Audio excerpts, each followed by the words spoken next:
Según Solomon, Berg y Martin, las bacterias y arqueas son organismos unicelulares que, en contraste con las células eucariotas, no tienen organelos encerrados por membranas.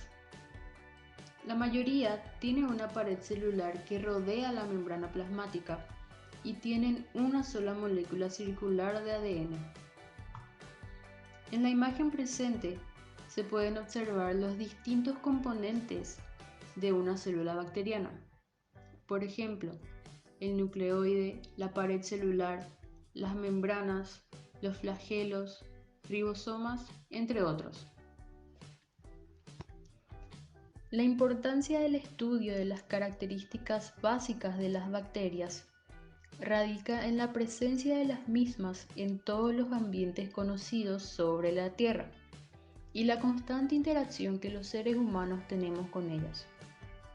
Los mismos autores destacan que solo una pequeña minoría de las especies bacteriales es patógena y que, de hecho, las bacterias desempeñan papeles esenciales en la biosfera. Por ejemplo, participan en la fijación del nitrógeno en el suelo, en el control biológico de plagas y enfermedades, y así también pueden aprovecharse para su uso industrial.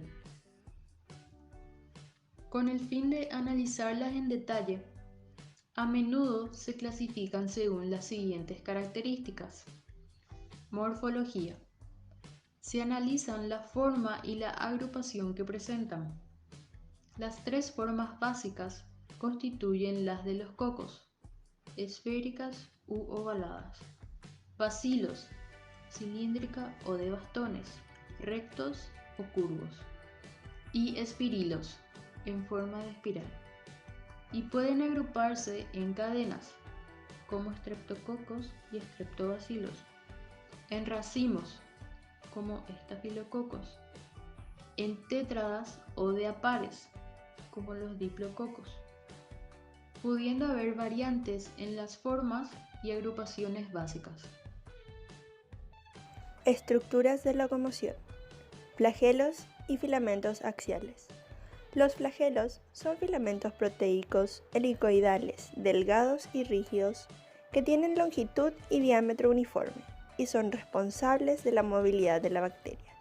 Cada flagelo está compuesto de tres partes: el filamento, el gancho y el cuerpo basal.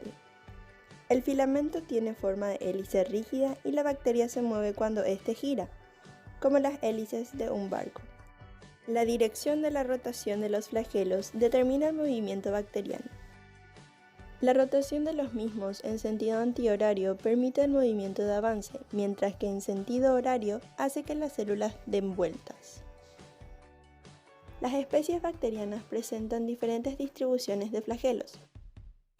Se encuentran, por ejemplo, aquellas que tienen un solo flagelo que se sitúa en el extremo de la bacteria y se denominan monótricas. Las bacterias anfítricas tienen un solo flagelo en cada polo bacteriano. En cambio, las lofótricas poseen un grupo o penacho de flagelos en uno o ambos extremos. Por último, se encuentran las bacterias perítricas, en la que los flagelos se distribuyen uniformemente en toda la superficie bacteriana. Los modelos de distribución de los flagelos son útiles para identificar a las bacterias.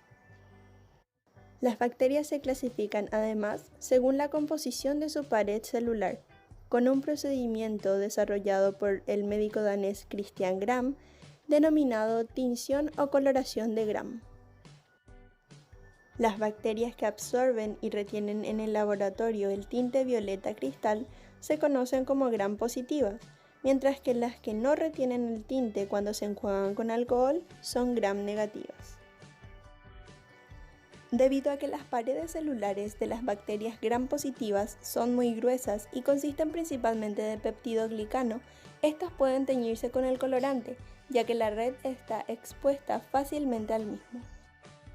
Las paredes celulares de las bacterias Gram negativas tienen dos capas, una delgada de peptidoglicano y una gruesa membrana exterior, debido a la cual el colorante no penetra la pared celular o la penetra débilmente, y la red de peptidoglicanos no se tiñe. La membrana exterior se parece a la membrana plasmática, pero contiene polisacáridos enlazados a lípidos. En la siguiente imagen se visualiza una muestra de bacterias gram positiva que presentan una coloración morada y una muestra de bacterias gram negativa que presentan una coloración más bien rosa a rojo. Distinguir entre estos dos tipos de bacterias es importante para el tratamiento de ciertas enfermedades. Por ejemplo, el antibiótico penicilina interfiere con la síntesis del peptidoglicano, lo que al final de cuentas resulta en una pared frágil que no puede proteger a la célula. Además de esto, al peptidoglicano de la pared de las bacterias gram positivas se pueden asociar polisacáridos, como el polisacárido C, que permite la clasificación en serotipos del género bacteriano Streptococcus. A continuación, clasificación de las bacterias. La maqueta poseerá una base sobre la cual se realizarán divisiones. En cada área formada por dichas divisiones se asentarán las tres distintas clasificaciones elegidas.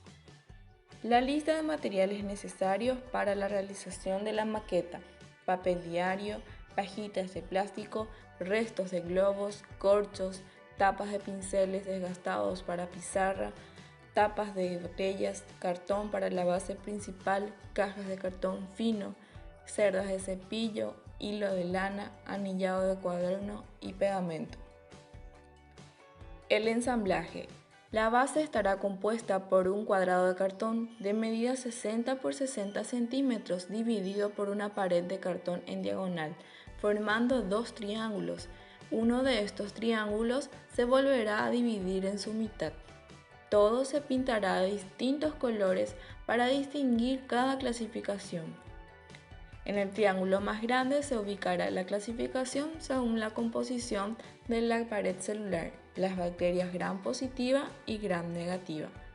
Las bacterias gram positiva y gram negativa se apilarán pedazos de cartón formando la membrana, recubiertos con papel diario para lograr una apariencia más uniforme, hilo de lana en el interior para simular el nucleoide. La red delgada de peptidoglucanos se utilizarán cerdas de cepillo para simularla y para la red gruesa se ensamblará utilizando pajitas de plástico recortadas unidas unas a otras por los laterales. La clasificación de las bacterias según su morfología se ubicará en uno de los triángulos menores. Cocos, tapas de botellas para asemejar sus estructuras esféricas, diplococos, estreptococos y estafilococos. Para representar estas bacterias se ensamblarán las tapas de botellas de acuerdo al formato que corresponda a cada una. Bacilos, se utilizará un corcho y se lo modelará para simular los extremos más curvilíneos. Streptobacilos, se ensamblarán una serie de corchos amoldados. Espiroqueta, anillados de cuadernos. Para el espirilo se utilizará papel diario enrollado y amoldado para lograr una finalización más curvilínea en uno de los extremos y en el otro extremo con hilos de coser para representar sus flagelos. Vibrión, se utilizarán corchos recortados y moldeados para lograr la forma característica de un vibrión. En el último triángulo estará representada la clasificación según estructuras de locomoción. Para el cuerpo de las bacterias monótricas, anfítricas, lofótricas y perítricas se utilizarán tapas de pinceles en desuso. Para pizarras acrílicas unidas de a pares para representar cada bacteria, y los flagelos serán representados con restos de globo formando la estructura delgada y alargada que estos poseen. En síntesis, clasificar a las bacterias según esas tres características permite la identificación de las mismas y facilitan su estudio. Es sabido que las bacterias cumplen un gran papel en el desarrollo de los ecosistemas y poseer un mecanismo sistematizado para clasificarlas permite que el ser humano pueda analizar los beneficios o aspectos perjudiciales que podría acarrear su utilización en industrias alimentarias, farmacéuticas, medicina, entre otros sectores.